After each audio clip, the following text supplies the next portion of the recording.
Hey guys, welcome to this episode of Context is King. I'm Rebecca Brayton, and with me as always is WatchMojo founder and CEO Ashkan Karbasfrooshan to discuss the upcoming documentary, Fox in the Henhouse. So, what is Fox in the Henhouse and where the hell did it come from? Sure. So a couple months ago, I got invited to Anthony Scaramucci's conference. We had interviewed him last year in New York City. And I was like, why are you asking me to come? You know, I figured you just wanted to put butts in the seats, as they say. And then it dawned on me that was a good opportunity to try to produce a documentary about what's going on around the world. There's this kind of like rising discontent about what's happening in the economy. A lot of younger people are starting to really love a lot of socialist ideas and concepts. And so it's, for the first time in my life, socialism isn't a bad word and capitalism has to kind of defend itself, which is really weird. And because Salt and Anthony Scaramucci views himself as an entrepreneur first and foremost, I kind of had this thesis that entrepreneurship is really a way to bridge the gap between, the haves and the have-nots. So it was kind of like a very different thing. I mean, I know people just assume we only do top 10 lists with clips. And, with context covering entrepreneurship, I just felt it was a good canvas and kind of always keep people surprised and guessing as to what we're going to be producing. Right. So what can people expect from the meat of the documentary? Like what kind of interviews Meat did you do? of the documentary. I think, it's interesting because when we put out a community tab that had like the poster, and sure, the tagline I think is like how capitalism betrayed America. And people just assumed, and then the word Fox, so people thought it was related to the fox, but it's an expression. I think it tries to be pretty balanced to explain it as like ultimately an entrepreneur who grew up in Canada, born in Iran, but ultimately a Western kid who kind of reluctantly fell into the business world as an entrepreneur. Why is it that entrepreneurship is this great thing that can make dreams come true? But why is it all of a sudden that younger generations are drawn to socialism? Something like 50% of younger voters are basically embracing ideals that once upon a time made no sense in America, right? And so I think you're going to see a story of just explaining why we are where we are. But it's not really political. Not just because WatchMojo isn't political. Like WatchMojo always covers politics in the context of like decade-defining, moments. So it's more, it puts politics in the context of, hey, in Russia, in Iran, and other places, people were unhappy, and then these people showed up with a promise of what's better, and then what they introduced, was it actually better? So I think they can just hopefully get an interesting perspective that puts what's happening now in context.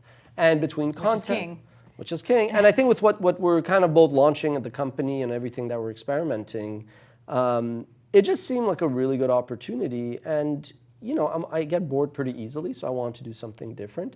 And frankly, I've been very reluctant. Like, I'm not a documentary maker. I'm not a producer in the traditional sense. I studied finance. I like storytelling, and it's a challenge. But we are going back, and it's like Back to the Future. We're doing a lot of things that we used to do. Like you're starting to be, again, more in front of the camera. I mean, do you get recognized ever when you're out there because of your voice? Not usually. Not usually? Not usually. Yeah, well, I don't, but I'm just saying, like, when I used to do radio, sometimes people were like, I'd be at parties, and at some point they were like, wait, are you? And I was like, yeah, it's a small city, let's say, relative. But sometimes, I told you the story when I was at Costco, when the guy was like, do you want a Costco card? And he found out I was a WatchMojo and mind blown. But like recently you were in London, right? And like you had that little, it was an interesting moment. It was very interesting. But so you want to talk about it, or? If the people didn't see, I went to London for a press junket for the movie Spider-Man Far From Home.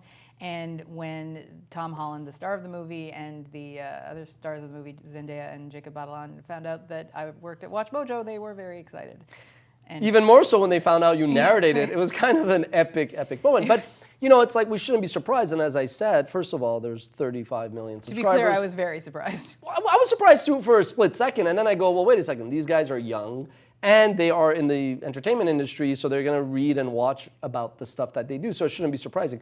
I had an equally shocking reaction when PewDiePie referenced us.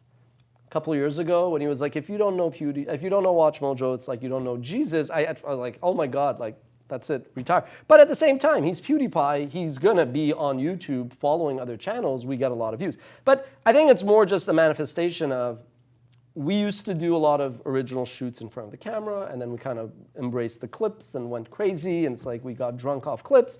And I think a lot of younger viewers are surprised, but I think you're going to see more of these kinds of productions. And I think for Fox and the Henhouse, context was a natural lane to kind of put that in. It's going to come out in a week or two, and I know we published some of the Q&As that made up what some of the content that's going to be featured. And this video is kind of just like a bridge between those Q&As and the eventual documentary, which should be out in a week or two. Okay. I was going to ask where you see it fitting in to kind of the grander scheme plan going forward. Great question. So we're going to do a follow-up at VidCon.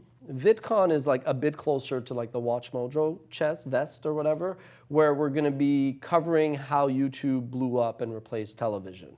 I'm giving a keynote on the morning of July 11th. Come and check it out.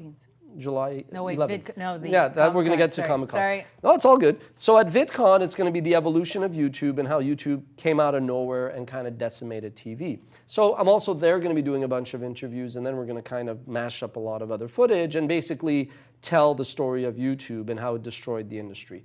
And then a third one that we're going to shoot parts of at Comic-Con Montreal and Comic-Con San Diego, where I'm speaking on the 18th about fair use and fan engagement, is going to be more about basically how geek culture took over pop culture, right? If like 10 years ago you would have said Big Bang Theory is going to be the #1 rated show on TV, I would have said you're crazy.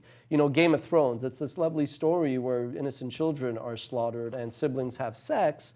Not sure that would be a highly rated show that would be on the front page of, you think I would? You know, like, it's kind of like, the MCU. I mean, it's very Shakespearean.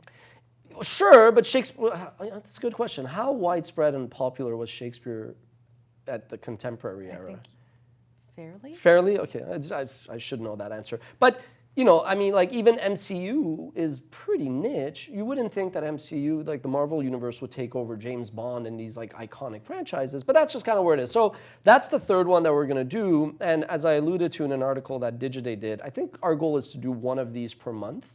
And because you guys are working so hard and busy, I kind of took the bull by the horns and started the first ones, but like many other things that we do. That's your next one, bull by the horns. Bull by the horns. There's the tagline. What's the title that bull by the horns, or would bull by the horns That's be the title. That's the title. And then the subtitle, I don't have We need that a yet. subtitle. Or in my third book's case, 2 subtitles. It's going to be about Wall Street. Oh, I already have an idea. We're on it. There we go. That's my 5th book. Okay, so expect more of these. I would like by 2020 or 2019. By 2020, I think we're going to have one of these per month. You heard it here first, folks. We have a lot of documentaries coming. Let us know in the comments what you would like to see, and we will see you next time.